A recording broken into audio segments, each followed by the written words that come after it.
আমার কাছে আবার অত টাকা পয়সা নেই। আমি টাকা পয়সা দিয়ে আম শক্ত কিনে খেতে পারবো না। কেন? আমার ২ টা আল্লাহ তাআলা হাত দিয়েছেন। হ্যালো এভরিওয়ান, আসসালামু আলাইকুম। সবাই কেমন আছেন? আশা করি সবাই ভালো আছেন। আপনাদের জন্য নিয়েছি তরতাজা কাঁচা আমের শক্ত, যেটাকে বলে আম শক্ত।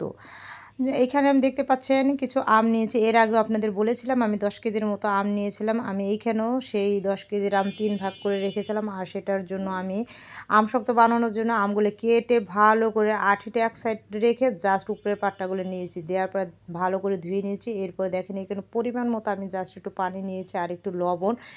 এটা দিয়ে ঢেকে রাখবো। ঢেকে রাখার পরে দেখেন কি হয়ে যায়। আর লবণ দেওয়ার পরে দেখবেন এটা টক ভাব দূর হয়ে যাবে। আর চিনি তো পরিমাণ মতো পরে দিতে হবে। এখন কোনো চিনি এড করা যাবে না। আর এটাকে প্রায় ৫ মিনিটের মতো জাস্ট একটু জাল করে নিবেন, গলে যাবে। ঠিক আছে? আমার বুদ্ধির মতো সব কিছু গলে যাবে।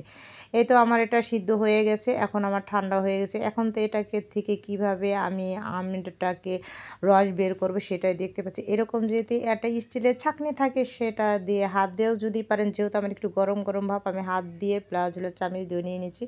আমি এটাকে দেখেন সম্পূর্ণ বের করে নিচ্ছি। এর ভিতরে কোনো কাত বলে অনেকে, এর ভিতরে কোনো পানি এড হবে না। চিনি শুধু পরিমাণ মতো চিনি দিয়ে এবার কড়াই দিয়ে, যেহেতু গ্যাস আছে নাড়তেই থাকবেন, নাড়তেই থাকবেন। আর আম শক্ত কাঁচা আমটা ফ্লেভারটা নেওয়ার জন্য, কালারটা নেওয়ার জন্য অবশ্যই যদি আপনারা চান এখানে কালারটা ব্যবহার করতে পারেন। আমি একটু গ্রিন ফুড কালারটা ব্যবহার করলাম। জাস্ট কালারটা সেই ওয়াও! এখন কীরকম লাগতেছে। আর এখানে আমার একটা কপাল খারাপ ছিল যে আমি এইখানে যেদিনকে আমশক্তটা বানাইছি সেদিন রোদ ছিল না। রোদ না থাকার কারণে তো যাই হোক, এদিকে আমি এখানে এর ভিতরে পরিমাণ মতো আমি বিট লবণ দিয়েছি, মরিচের ফাঁকি দিয়েছি।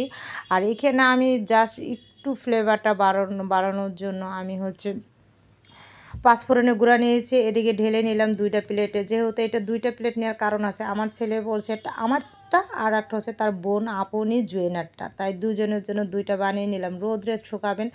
আমি রোদ্রে ৩ থেকে ৪ দিন নিয়েছি। যেহেতু রোদ ছিল না, এজন্য কম, কম। আর আমার ছেলে রেগুলার দেখেন পাখির মতো নিয়ে, নিয়ে কেটে, কেটে দিয়েছি। প্রতিদিন বলছে, "মাম্মি একটু, একটু করে দাও।" সে প্রতিদিন নিয়েছে। আর এখানে যখন আমি কাটতে গিয়েছি, আমার ছেলে পাশে বসে খাওয়ার জন্য অস্থির হয়ে গেছে। সে এটা খুবই পছন্দ করে, কারণ দোকানে গেলে সেই আমশক্তগুলা কিনে খায়। আর যারা কিনে খেতে চান না তারা বাসায় এরকম বানিয়ে নিতে পারেন। নিজের হাতে এইরকম তরতাজা যদি আমসত্ত্ব বানিয়ে নেন তাহলে আর কি লাগে। আমার কিন্তু ছোট কাক নিয়ে যাচ্ছে, এদিকে কেটে ফেলেছি। আর এই তো দেখেন ডিজাইন করে আমি আমসত্ত্বগুলো কাটিয়ে ফেলেছি।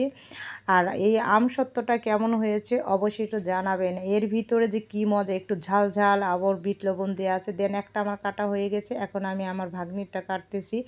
আসলে ও আমশক্তটা খুবই পছন্দ করে। আর আমার ছেলেও দেখলাম এই বছর যে খুবই পছন্দ করে। তাই দুজনের জন্য ২ টা বানালাম।